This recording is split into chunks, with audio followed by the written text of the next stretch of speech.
7-year-old Reagan Midkiff started gymnastics at the age of 4, but she only started competing 2 years ago. She's a competitive gymnast on the USAG Silver team, and now she's training at Punchfront Gymnastics in Bonaire 3 days a week. Reagan's hard work and dedication paid off this weekend after she scored a perfect 10 on the bars. She says doing gymnastics makes her feel amazing, and she hopes to keep getting perfect 10s.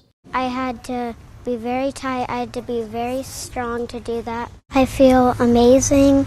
Her coach, Chris McDaniel, says that Reagan's skill has constantly gotten better and better. She's always been a great bar worker, and it's just gotten better and better every time she's done it. And this year, we saw a big change. Reagan is the youngest one on her team, and while most of her teammates would say she's very shy, her work ethic and desire to be perfect never stops. If she isn't at the gym, she's still at home practicing, stretching, and training. When the perfect score popped up at the meet, Reagan and her family couldn't keep in their excitement. Her dad said he may have been more excited than anyone there. It was amazing. It was just, we knew the routine was good, and it was just a matter of waiting for the school board to show up, and once it showed 10, I just jumped up, high-fiving people I didn't even know. It was super excited, surreal. Getting a score of 10 at a gymnastics meet nowadays is almost impossible, but for Reagan, it's just a love for the sport. The perfect 10 has placed her as #1 of the top 100 athletes in the nation for bars. My main objective is to make sure that this generation of students realize what happened, realize that it can happen again, and they need, once they hear a survivor, which their children probably won't be able to, it's their responsibility to speak for us. What started with wisdom tooth pain led to a freak accident staph infection that traveled to Ryan Sakuchi's already weak heart. The doctors told me they straight told me it was a miracle. Yeah, nobody thought he would make it out there. Sakuchi and his wife Ashton spent 2 months in the hospital. After multiple unsuccessful heart surgeries and losing over 2/3 of his blood, Sakuchi was left lifeless for 30 minutes. Janaea Cox travels to Colorado every 2 to 3 months to buy medical marijuana for her daughter Haley. She's there now.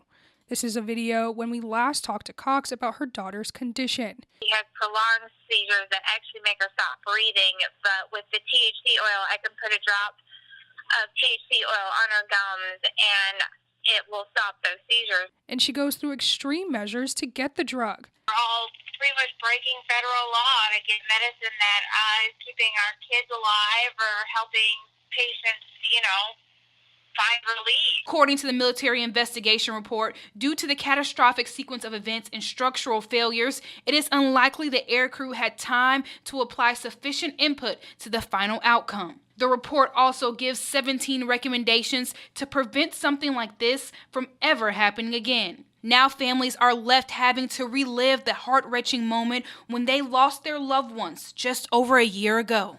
It's a plane. How do you not take care of it and do what you're supposed to do? It just blows my mind. I jumped in the hallway. I got back up. I got my wife in the hallway. My youngest son was pinned under parts of the roof. We got him out of there, and then we made our way to the front door and we got out of there. I was hoping that you all were calling to tell me that you had somebody who did it to bring closure to us. But that wasn't what it was. Ophelia Austin, Sophia's grandmother, thought we were calling with an update in her granddaughter's case. I would like to know, why did they do this? Why would you take somebody's life and you still want to walk around and have a good time? It's just not right. So I booked a plane flight up to New York and went up and met with the surgeons and then flew home the same day. Was given the surgery date January 31st, and then when they submitted the paperwork, the surgeon, Blue Cross, denied it. Houston County Fire Chief James Williams is out of service.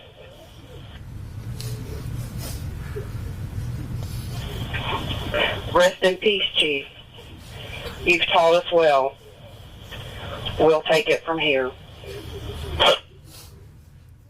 If it was me, what would she do? Arthena's husband, Virus Caston, has been by her side since the first day she was diagnosed with this incurable disease. He called me, my husband, and on March 23rd, we went to his office, and he gave us the diagnosis. And that was the day. Arthena was diagnosed at 51 years old with Alzheimer's. Now the stages are getting worse. Her husband says she's not the only one that feels the impact. Happening now as we come on the air, fast-moving wildfires evacuating entire towns. It was horrifying. It was absolutely horrifying. Thousands forced to flee at this hour, the first reports of casualties just coming in. Continuing coverage of Wednesday's tornado in the mid-state, what we've just learned about how far it traveled and the width of its path. Showers and storms possible this evening, but our focus turns to next week. Two big weather headlines, the day that's a soaker and when we could have lows in the 30s. And new tonight, an arrest in the murder of this missing person who authorities linked to the crime. WGXA News on Fox 24.